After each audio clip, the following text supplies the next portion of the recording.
There are no survivors in the midair collision between a US Army and Blackhawk helicopter and a passenger jet in Washington, D.C. 28 bodies have been recovered so far from the Potomac River.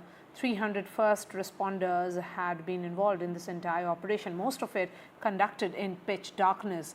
There were no details on the cause of this crash, with the transport officials in fact saying that both aircraft were on standard flight patterns on a clear night with good visibility. U.S. figure skating said several athletes, coaches and officials were aboard the flight.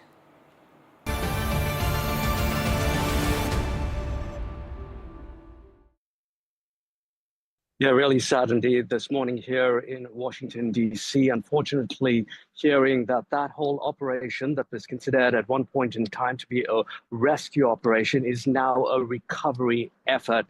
We've heard from officials that 28 bodies have been recovered from the river here behind me, the Potomac River. 28 in total, 27 from that aircraft and 1 from the helicopter.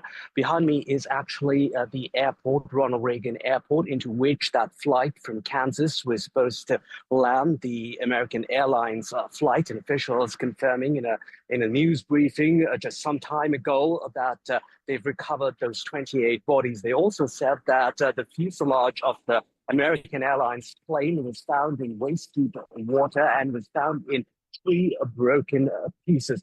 Lots of shock here and sadness across the country, and of course here in Washington, D.C., people thinking about an incident that happened about 40 years ago right here at Ronald Reagan Airport, a similar sort of incident where a plane, an Air Florida plane, had a problem with its de-icing mechanism, weighed down by the ice, hit a bridge and then crashed into the Potomac, killing several people. But in that incident, we did have survivors, about 5 survivors, but unfortunately that not being repeated this time around, because that incident also happening in January. And as you know, we are in winter conditions, extremely frigid temperatures, as the officials from the press briefing were telling us, making it extremely difficult for the rescue operation, for divers to get in there to actually fish out people, rescue them, and bodies. Likely cause of death going to be hypothermia because of those cold and frigid temperatures in this icy river behind me. Blackjack 3, can you return to base? Blackjack 3, proceed directly to Glebe. I need you to land. I need you to land immediately. Can you go to Dulles for a few minutes? In one of Washington's deadliest disasters in decades, an American Airlines plane carrying 60 passengers and 4 crew members crashed after a mid-air collision with a US Army helicopter.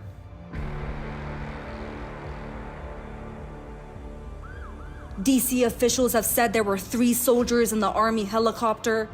The crash occurred as the plane was landing at the Ronald Reagan Airport near Washington, D.C., just 5 kilometers from the White House.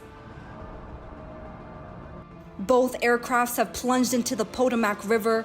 Hundreds of first responders are braving frigid waters in search of survivors. At this point, we don't believe there are any survivors from this accident.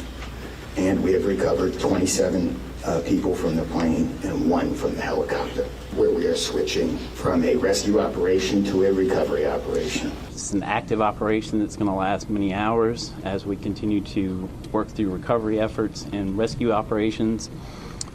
This will be ongoing for quite a while. Just say that the boats are out doing searches. We have divers on both aircraft, and they're searching the aircraft at this point. You know, when one person dies, it's a tragedy, but when many, many, many people die, it's an unbearable sorrow. It's a heartbreak beyond measure. American Airlines CEO Robert Isom has expressed his deep sorrow over the collision. First and most importantly, I'd like to express our deep sorrow about these events. This is a difficult day for all of us at American Airlines, and our efforts now are focused entirely on the needs of our passengers, crew members, partners, first responders, along with their families and loved ones. US President Donald Trump has also issued a statement saying he was fully briefed on the collision and was monitoring the situation, vowing to provide more details as they arise. In a separate post on Truth Social, Trump raised questions about the Army helicopter's flight path, asking why it didn't alter course when the American Airlines jet lights were, in his words, blazing. He also criticized the control tower, asking why they didn't direct the helicopter to avoid the deadly crash. The cause of the crash is still under investigation. As recovery efforts continue, authorities are focused on both retrieving victims and uncovering the full details of this tragic event. Samia Afsar, NDTV World.